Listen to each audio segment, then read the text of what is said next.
Previously on Pink Property. So Samuel, maybe you can share with us what's your most successful deal up to date?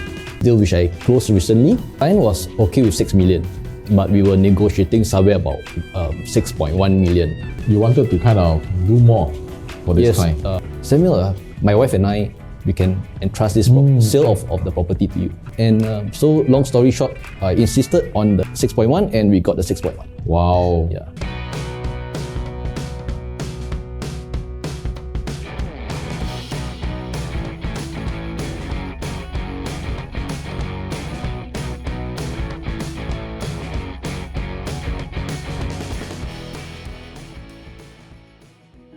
Okay, so Samuel, if today give you a scenario, if there's a property that you have, how will you sell it to reach its maximum potential for your sellers? Okay, first is of course, I will declutter as much as I can. Okay. Besides staging or maybe making the house as comfortable to the viewers as possible, I think most importantly is actually to get as many buyers to come at a very small time slot. Okay. Yeah. So that is actually what my agent did to me when I bought my house. Oh. My very first house. So that's when before you were agent. I was already an agent also. Okay. And he subtly did it to me without me realizing. Oh, so Yeah. you copycat. Yeah. So of course I relate back. So actually you don't need so many buyers to come. You do not need like 5 or 10 groups. Sometimes you just need 2-3 groups. Okay. Yeah. What's important is not to cater a special time slot to every buyer, but to get every buyer to come to one time slot. And how will this benefit the seller by doing this? How would this benefit the seller? Because everyone don't want to lose out. If I like this property, chances are I want to offer for this property. Okay. And I would think that others, since I like others but also like, Yes. right? So I would when I think others like, I would naturally want to offer my highest. So Yes. don't want to lose out lah. Yes, the fear of mentality missing lah. out. Yes. Okay. But I mean, in that sense, before even the buyers come to you, do you use any special ways of marketing to get them to come in and to inquire into the property? Definitely. So now is the digital age, right? I remember like when I first started, we had to advertise on Straits Times. Oh yeah, newspaper. Yeah, newspaper. and even Straits Times itself, there's a difference when you pay for 4 lines and 5 lines. So for the younger generation, if you don't know what is the newspaper and you don't know how to see property in newspaper, I think you can still see some classified where properties are being listed on newspaper. So you must check it out. So let's continue with Samuel. Yeah. So today, when I market a property, I make sure I make sure that this property is searchable on at least the top 3 property portals in Singapore. Oh, so there's a strategy actually to do that. Yes. Okay. So at least the top 3 property portals, and of course, pictures has to be well taken. And you have to give good write-up of the property to attract the buyers. I see. Okay. So by doing that and posting on all these portals, then the buyers will appeal just like that. Of course, these days, posting pictures is insufficient. So we also adopt digital advertising.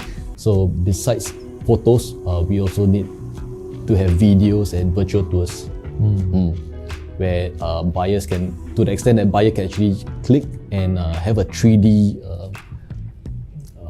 3D virtual tour of the unit. Okay. Yeah. So they would have already seen the unit and before coming down. So that actually save a lot of time before That the would, actual that physical would viewing. actually also weed out the non-serious buyers. I think that's a good way to save time. And for homeowners out there, I don't think any one of us would love to have a lot of people entering our place every single time. And this is definitely one very creative way where we are able to filter off the buyers and only the serious ones get to see your house. Yes, and especially this is even more sought after during the COVID time or during the lockdown. Okay. So Samuel, what if somebody is looking to buy a property? What kind of advice would you give them? Normally, I will see which age group they fall into. Okay. Because there's no one size fits all, right? So every age group would have a certain property that is more suitable for them. True. Yeah. Meaning to say, if you're young, it wouldn't make sense for you to buy a property that's very old. Yes. And why is that a so? lot? It's because of our CPF restrictions, really, and okay. And moving for, if they were to sell in future, I would actually share with them who are their pool of buyers in future, which pool of buyers that they will not be able to reach out to.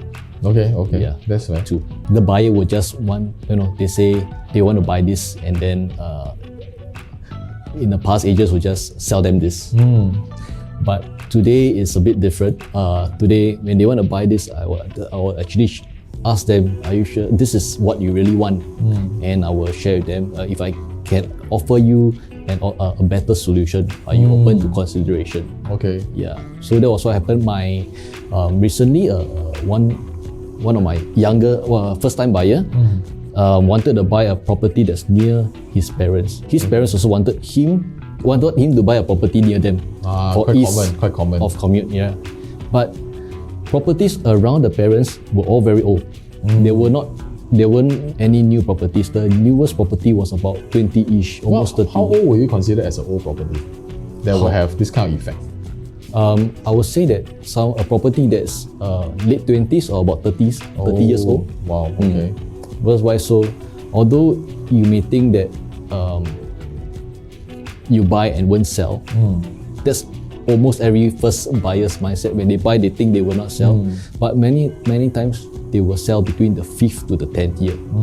Yeah. And the reason why would they usually sell during that period? Usually because when they buy their first property, there are just 2 of them. Yeah. In 5 years, you can have another 2 children, or maybe even 3 children. Just like you. Just Just like you. Yeah. Yes. Okay. So I sold my property on the 10th year. Okay. Actually, on the 11th year, to be Because exact. there's a need. There was a need to move. Size of a family growing. Yes. That's why you make a transition. Yeah. Okay. And the average Singaporeans, I think we would buy and sell property at least 3 or 4 times in our lifetime. Yeah. Gone are the days where during our parents or grandparents, whereby they buy one property and they stay put all the way.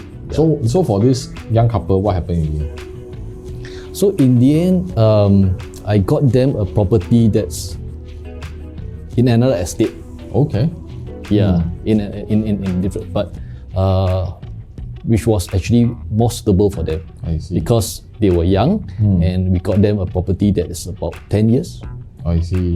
So younger age to choose a younger property so that you have maybe a longer runway. Yes. Is that what you mean? Yes, actually that's also what our government wants. For the older people to buy the older properties, for the younger people to buy the younger properties. What keeps you going in this real estate business? What keeps me going? 2 things really. One is my family. The other one is the one to be able to help people. Yeah, especially because many people don't see property as a source of retirement, as a source of where they can actually grow the value of the property for their retirement. Okay. For my family, because I have a 3rd one coming, and so naturally, for all parents, we want to provide the best for our children, right? Yeah. So that's actually my push factor. Yes. Alright, so we have come to the end of this series, and if you have enjoyed this series and you want to hear more about how property consultants work behind the scenes, do follow us on this episode of Behind the Lens. And this is Samuel, and we are very fortunate to actually have him to join us and sharing with us behind the curtains what actually goes behind the scene as a property consultant. Right, so if you have yet to like and subscribe this channel, please feel free to do so. And of course, do fill up any questions you have in the comment section so that Samuel will be able to answer all of them in due time. So thank you so much for your time, and I'll see you guys in the next episode.